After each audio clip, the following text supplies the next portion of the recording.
There were actually two very important stories for Americans that have implications going forward. The first one is that it is clear to me that the FBI was out of control. So the most powerful investigative agency in the world, not just in the country, was basically running a bunco scheme. Remember those old detective shows? The Jack Whip bunco scheme. And it is clear, there's no denying it, that they basically colluded. Love that word. Where did I hear that before? Colluded? The FBI colluded to get, with quotes around get, Donald Trump. So before and after the 2016 election. That's the big story that all Americans should be very unsettled about. Go ahead, your follow-up question. So my son said to me, now he's 15, and we were talking about it. He said, Dad, what happened with the FBI?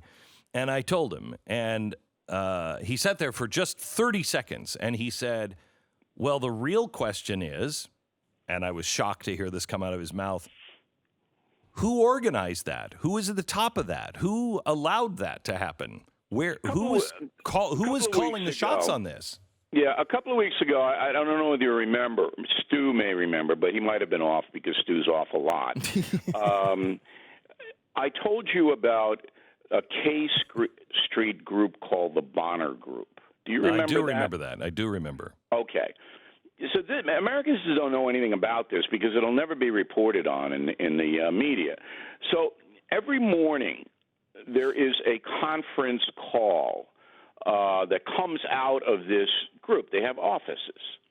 And they are basically attached to the Democratic Party, but far more than that. They are adherents of the secular progressive movement funded by George Soros. Now, as soon as you mention Soros, then you're a paranoid nut or you're anti-Semitic or, you know what the media does. All right, but this is a true story. So everybody in Washington who works in all of the agencies and all of the departments know about this crew. And they know that this crew, they're activists, and they try to advance agendas. And the agenda, of course, in 2016 was keep Donald Trump out of the Oval Office, right? That was the agenda of the Bonner Group. Before that, it was destroy Fox News.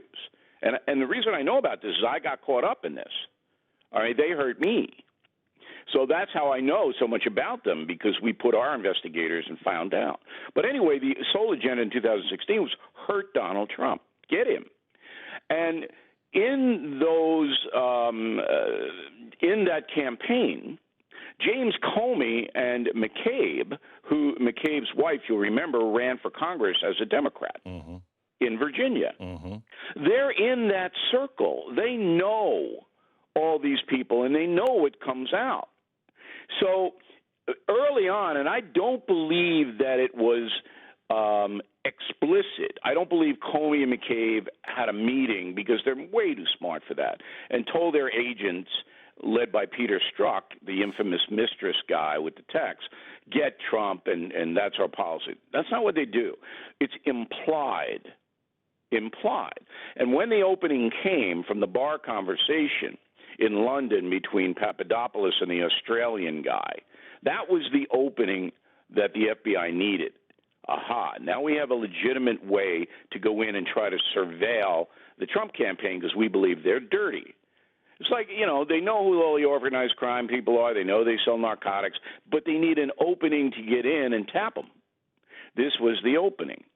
And then from there, it cascaded into illegality, where they made stuff up.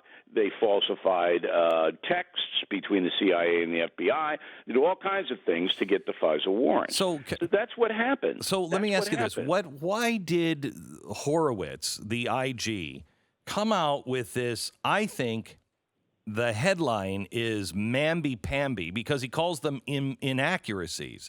But listening to his testimony, he knows those aren't inaccuracies. He knows that is a forgery, setup, lying outright to the FISA court. He knows that. Why was the said, language? Look, you and I, and this is absolutely true, and Beck and O'Reilly are two of the few who have pointed out that Horowitz was disingenuous, word of the day, in his testimony. And the reason is he doesn't want to be attacked by the Washington Post, which is uber powerful in D.C. But Horowitz did tell you what you just raised. Mm-hmm. He did say that, but he said it in such an oblique way that you'd have to be right into that swamp to know. He said there was never an explanation for the FBI's conduct.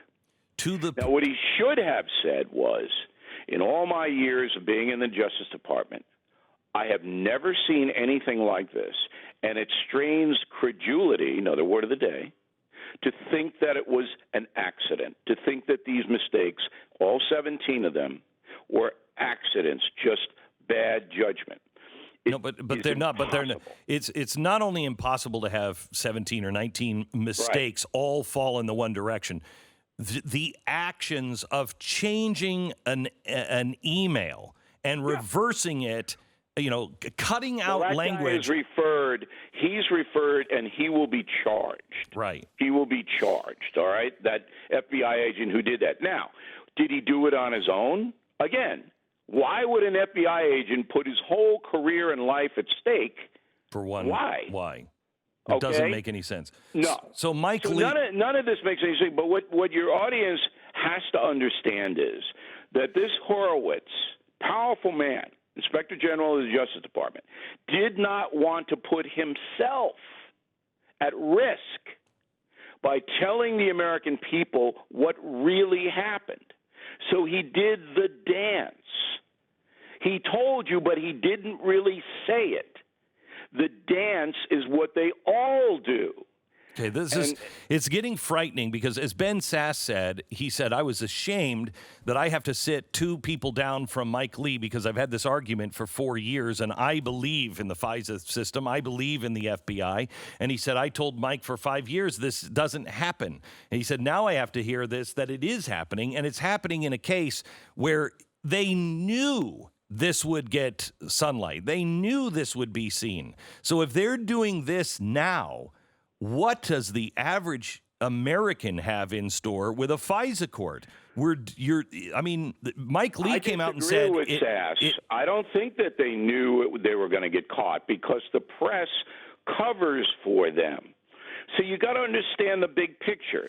The only way you get caught doing corrupt activities at the federal government level is if the press uncovers it. Because the watchdogs aren't going to do it. You saw Horowitz. I know. He's not Elliot Ness. Right. All right? So when you have the press in the tank, whatever harms Donald Trump is good, and we don't really care whether you break the law to do it. This is the American press. All right? The FBI, they didn't fear exposure. Who's going to expose them? So this is so terrifying. Mike. That's the right word. Mike Lee said we should suspend all FISA courts until we know exactly what's going on. IG Horowitz said that they are conducting an investigation in all of the FISA warrants. But this should terrify people, and it goes so far beyond Donald Trump and Nancy Pelosi and Adam Schiff. This is the Fourth Amendment does not exist today in America. But I'm not buying into that the whole system, the FISA court system. What gives you we should remind your audience. The reason this was put into place was to protect Americans from foreign terrorists coming here and blowing us up. All right? That's the reason that this was put into place during Bush the Younger's administration, to give the federal agencies, FBI, CIA, NSA, more latitude to surveil people who might harm us. But, Bill, this is the same kind of thing that Schiff was doing when he went into the SCIF and said, hey, I'm going to do these 3 phone numbers. Well, those were... Well, that's AT&T. I know, See, but... AT&T could have said no, and Schiff would have lost in court. That's AT&T. And who does AT&T own? CNN. Okay, so what's happened here is corruption, number one. But I believe the corruption was directed by James Comey and Andrew McCabe. And I believe they will be indicted when the Justice Department wraps up its investigation, Durham. But between now and Durham Barr putting people in handcuffs, which will probably be in July, okay, you're going to see attacks on both Barr and Durham like you've never seen by the press, which wants to harm Donald Trump. All of this, and I don't even know if Trump knows it, I think he does, is going to help him get reelected, Donald Trump. Because even the dimmest of Americans know the fix was in. All of this stuff was contrived. It was based on nothing but getting President Trump. And when you have an apparatus, a federal apparatus, devoted to getting a president, that's corruption beyond anything that we've seen.